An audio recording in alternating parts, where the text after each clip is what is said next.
जन्ममाटी Dhenkanal BJP सांसद प्रार्थी रुद्र नारायण पाणी प्रचार आरंभ।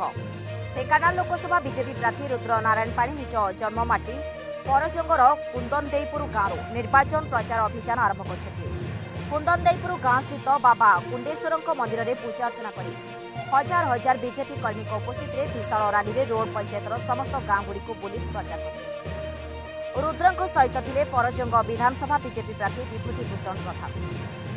विभूति बाबा कुंडेश्वर आशीर्वाद भिक्षा कर प्रचार में सामिल होते। मोदी को ग्यारंटी नारा दे कर्मी माने मोटरसाइकेल जोगे रैली करते। तेबे बीजेडी गढ़ फुल फुटेब बीजेपी बोली आशावादी नेता और कर्मी। मोदी को ग्यारंटी एवं लोकप्रियता प्रति दिन को दिन लोक माने आकृष्ट होती, जहां आगामी दिन में बीजेपी उभय सांसद प्रार्थी और विधानसभा प्रार्थी विजय लाभ करेंगे बोली नेता माने प्रकाश करछथि। बहुत किसी सभार आवश्यकता ये नथिला कि सभा करबा योजना भी नथिला। आमर समस्त आमर परजंग ब्लॉक जो मैंने वेल विशर अच्छा सबुआड़े सूचना दिखाई किसी संख्यार आसतु। आज रुद्रहाई गाँव में पूजा अर्चना कर रुद्रहाई लोकसभा निर्वाचन में जेहेतु आमर प्रार्थी आम पूजा अर्चना कर आज किंतु कार्यक्रम थिला जे पूजा अर्चना कर ठाकुर को आशीर्वाद नहीं आम आरंभ करवा।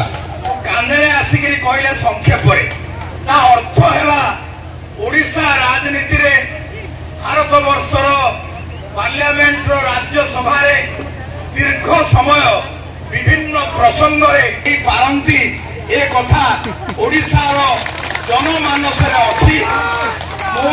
जदिओ धर्मेंद्र भाई कथार दुईटी जिला दुई तीन जिलार गाँ गहल बुले दिल्ली दरबार को बेसी जाए ना।